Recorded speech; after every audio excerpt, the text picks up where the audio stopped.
Hey government, this is Miss Corie again. All right, let's do chapter 3. All right, it's a lot of talking. That's okay. Again, these slideshows I did not make. They are from your textbook, and I am just trying to make them a little bit better to help you comprehend what we're talking about. Now, this one I didn't even add pictures to. The last two I did, and on the fourth one I did as well, but for chapter 3 I did not. So I'm sorry if they're really boring. And I'm going to whip through them pretty fast because the vocab words are really spread out through all the different slides, and there's like 80 some slides, but we're only going to go through like 60. I know you're like, what, 60? That's a lot. I know, but it's I'll go fast, I promise, okay? But do let me know if you have any questions. So today we're going to talk about the Constitution. So what is the Constitution? The one thing that I don't like about these slides, they actually never define the Constitution, like what it is. It talks about the Constitution, but it never gives you like a real solid definition. So here's my definition for you. The U.S. Constitution is the fundamental law of the U.S. federal system of government. It includes a preamble, 7 articles, and 27 amendments. The first 10 amendments are known as the Bill of Rights, which I think you probably learned about in U.S. history. I'm not quite sure. That's a good question. All right, so let's look at what we're going to talk about for this first part today. So the Constitution establishes 6 goals for the U.S. government to meet. The Constitution outlines 6 basic principles of the U.S. government in a system that safely and fairly distributes and balances power. Under the Constitution, the powers of government are limited in order to protect individual rights, and the Constitution divides the powers of government among 3 separate branches: legislative, executive, and judicial. And the Constitution includes checks and balances of government power to prevent any one branch of government from overpowering the other. Main idea. Okay, drawing lessons from history, the framers wrote a constitution that divided, limited, and balanced powers among 3 branches of government. All right, let's skip that. Again, how old is the slide shows? Again, this is President George W. Bush. Yeah, when he was in office from like 2001 to 2009. Is that when he was in office? I don't know. I was still in elementary school. I don't know. And that's him shaking hands with Nancy Pelosi. So it kind of shows like 2 separate, like kind of competing powers coming together to at least shake hands, because George W. Bush was a Republican, Nancy Pelosi was a Democrat. So it kind of shows like their unity. But let's be really clear, like back in like 2007, here, can I go back? Oh, it's not going to let me go back, is it? Oh yeah, there it goes. Back in like 2007, there was not as much of a political divide as you see today. Just FYI, okay? All right, so the goals of the Constitution. So the framers stated 6 goals in the preamble. To form a more perfect union, to establish justice, to ensure domestic tranquility, to provide for the common defense, promote the general welfare, and secure the blessings of liberty. So the government was tasked with raising an army, paying its bills, and conduct relations with foreign countries. Some concerns that the framers had is that some framers had really strong reservations. Some were completely opposed to different things in the Constitution, and they were also worried that the national government would become too strong. Okay. So here's kind of an infographic about the goals of the Constitution. Let me turn on my laser pointer. There we go. All right. So the framers were concerned with government suppressing the liberty of its citizens. So they looked at the British legacy. So the framers fought the American Revolution to stop British government from infringing on natural rights. A lot of them were students of political philosophy and history, and achievements and failures of past governments well known. And they took examples of what was great and what wasn't so great from things like the Greek, the Roman Empire, European monarchies, the Constitution of the Iroquois League, which I skipped the last slideshow. If you ever want to look into it, it's actually pretty cool about what the Iroquois League did. But I just, for time's sake, I skipped over it. All right, so addressing the problem with governing. So there's a dilemma in democratic government. So that meant allowing people substantial freedom, controlling the worst aspects of human behavior. The author of the Federal Papers Number 51 describes this dilemma. I skipped through the Federalist Papers too last slideshow. I was like, yeah, whatever. And also the government was obliged to control itself, kind of like what John Locke said. He said, where there is no law, there is no freedom, right? You need laws to help maintain order, protect rights, properties, and lives, but those laws must be enforced, and there has to be punishment. All right, so what problems of governing did the framers face? Giving people freedom when controlling them, establishing a system of law, and the knowledge that decisions would have long-lasting consequences. So the framers would have solutions like creating governing documents to divide, distribute, and balance the governmental powers. So that's where we get our three branches of government. The uses of power. So the government power subject to will of the people. Power as voters. The Bill of Rights, which would be the final check of power, which includes the Bill of Rights. And then restraints, which is the place-specific restraints on power of government and cannot violate basic rights of citizens. So here's kind of the blueprints of it. We're going to be talking about popular sovereignty in just a little bit. So do know that with the Constitution, some of the basic principles include the popular sovereignty, limited government, separation of powers, checks and balances, and also judicial review and federalism. Oh, did we talk about federalism too? Yeah, we might. Okay, let's keep going. So what is popular sovereignty? Now, I have another definition of popular sovereignty too in a couple slides from now, but is the people establish government and are the source of its power. And then with federalism, which I'll have the definition, I believe, on a few more slides as well, is the rights of the states are protected by dividing powers between the national government and the state government.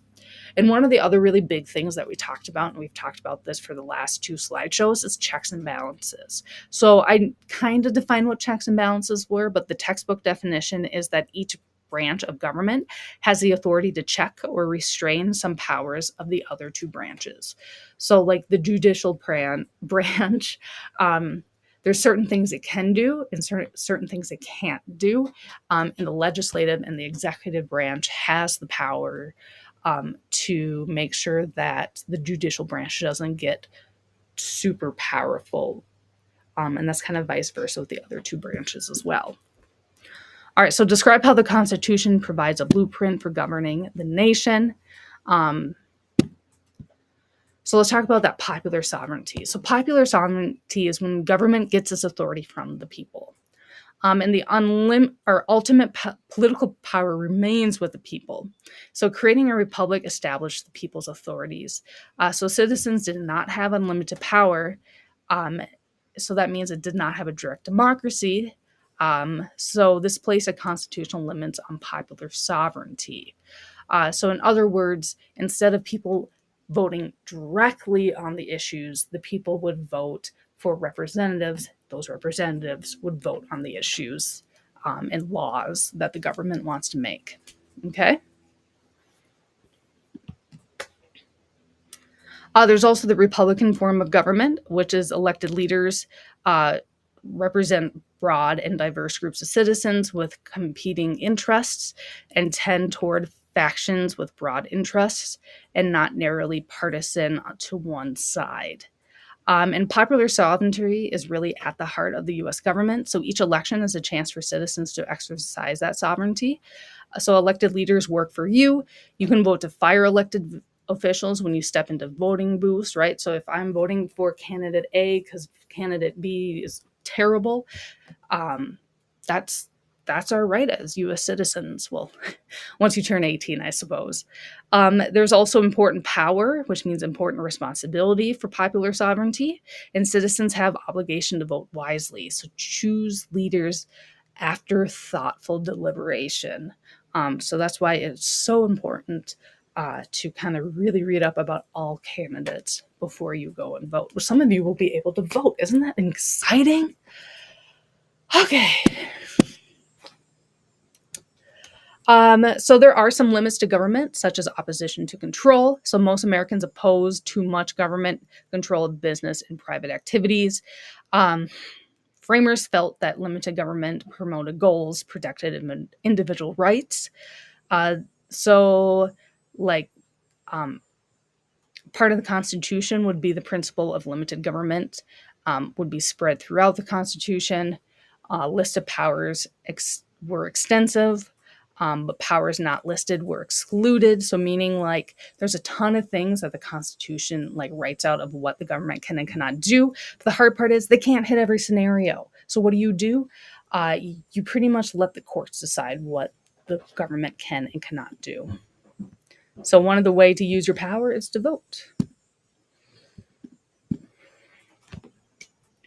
So with the separation of power, again, there are three distinct branches. You have the legislative, executive, and judicial.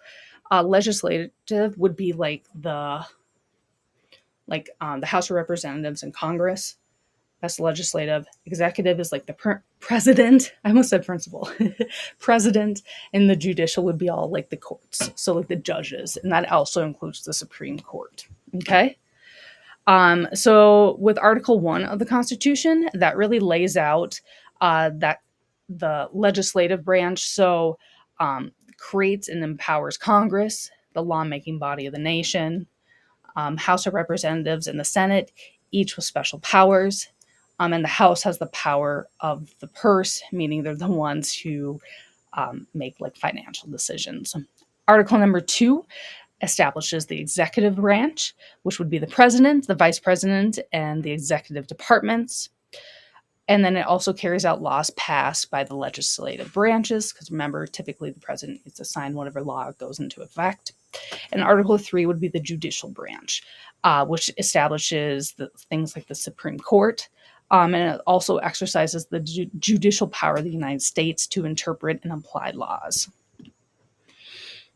Here's a little flow chart. We'll skip over that. Yep, skip. All right, let's talk about those checks and balances.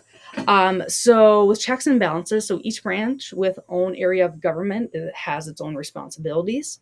It is not completely separated from each other. It is designed so none can dominate. No branch can control the other branches. They're all equal in their power.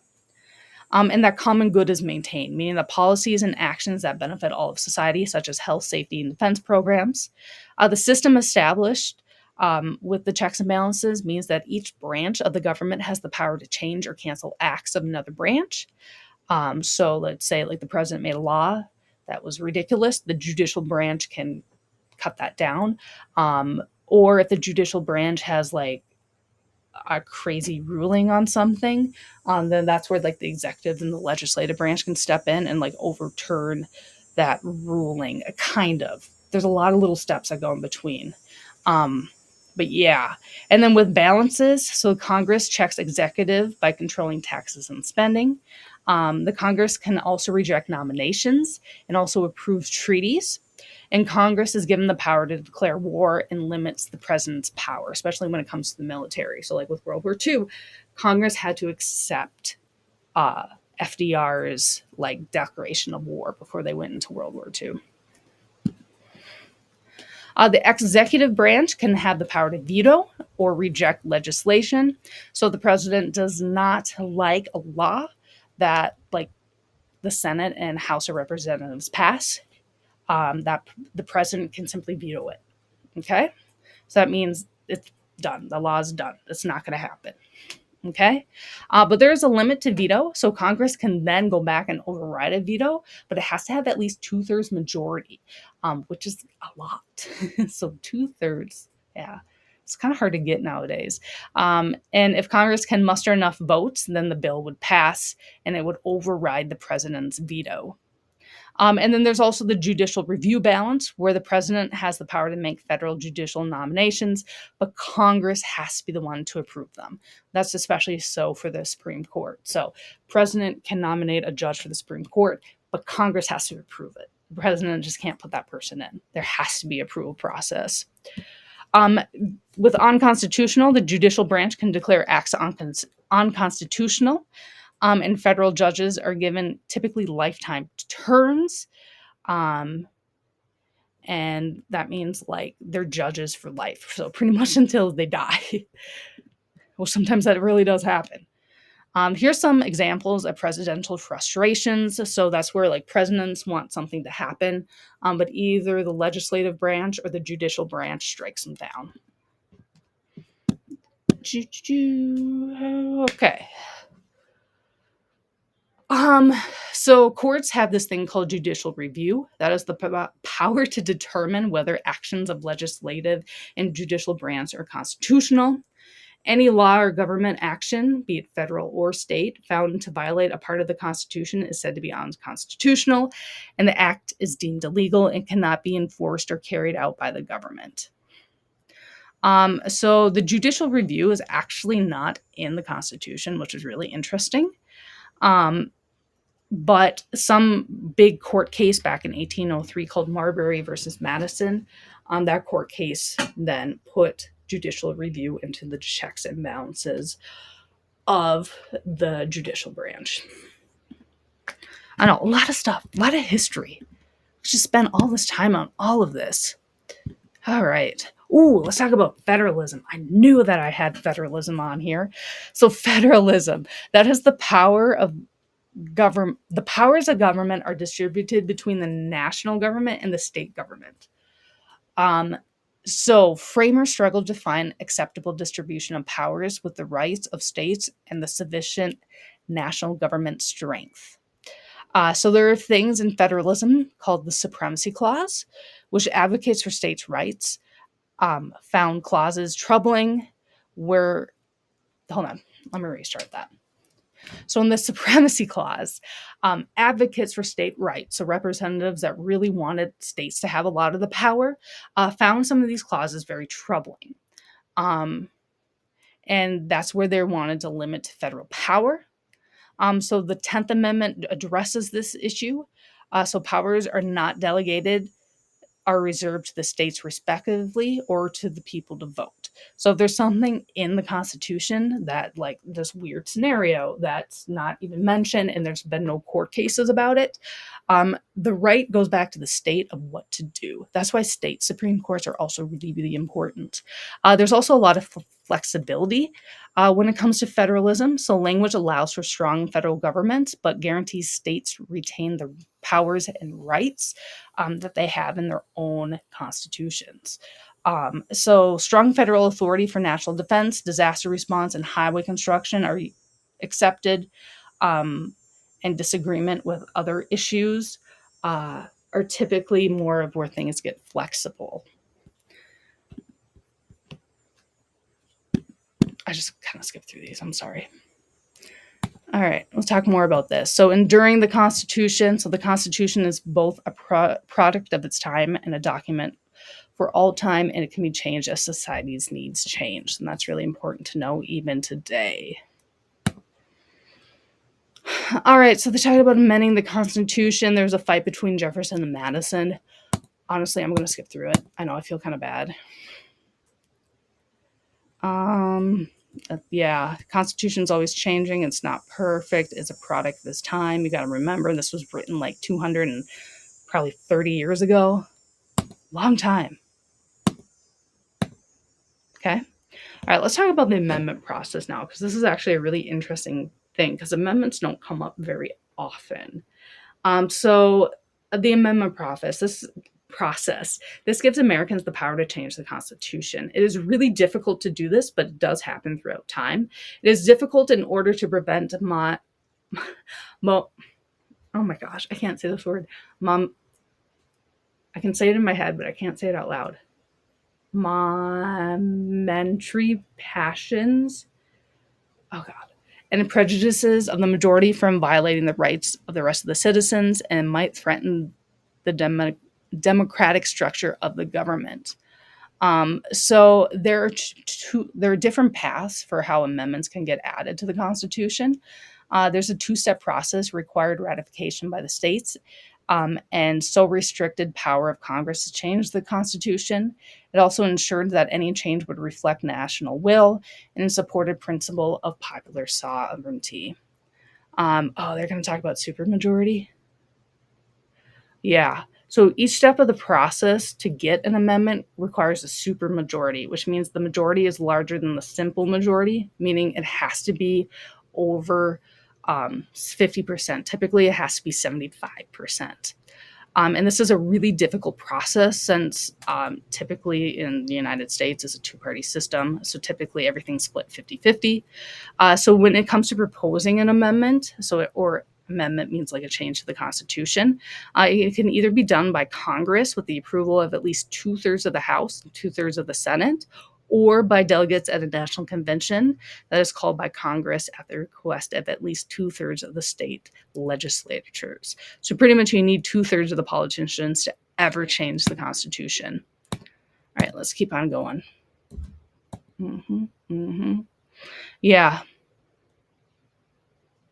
Mm-hmm. Okay, so then they're going to talk about when the amendments were made. Yeah. All right, so let's talk about then the Bill of Rights, because that's a really big part of the Constitution. So, what the Bill of Rights is, so I'm down here, right here, they are designed to protect the specific individual freedoms. So, they are the first 10 amendments of the Constitution. And various states offer up a total of 210 suggestions for amendments at first, but then they narrowed it down just to 10. There are 12 amendments drafted when the Constitution was first written, but only 10 of them were actually adopted. So, of course, the First Amendment is probably the most recognizable amendment. So, it is restricting what the federal government can do to people's individual freedoms. So, that is the right to practice religion freely, protect freedom of expression, and the right to ask the government to correct injustices. The second is the right to bear arms. The third, it prohibits government from forcing citizens to quarter or shelter military troops. The fourth is to protect individuals against unreasonable searches and seizures of private property. Fifth and sixth guarantee due process of law. Seventh and through 10th protect rights or powers belonging to the states and to the people. And there's also a bunch of other amendments as well, such as after the Civil War, amendments passed to ban slavery. There's a Jim Crow amendment. Uh, and then there's the vigorous social reforms like prohibition, which was then repealed. So prohibitions when alcohol became illegal. But that didn't last super long. Also, that women were guaranteed the right to vote. And again, the Constitution provides a stable, flexible government. All right, we're going to stop there because that's pretty much all the vocab words that we have. If you have any questions, let me know. I'm sorry. Sometimes my presentations on these are a hot mess. But if you do have questions, do let me know. I'm happy to help you. I know these aren't like the greatest videos. That's okay. All right, let's stop here. Bye. Thanks for watching.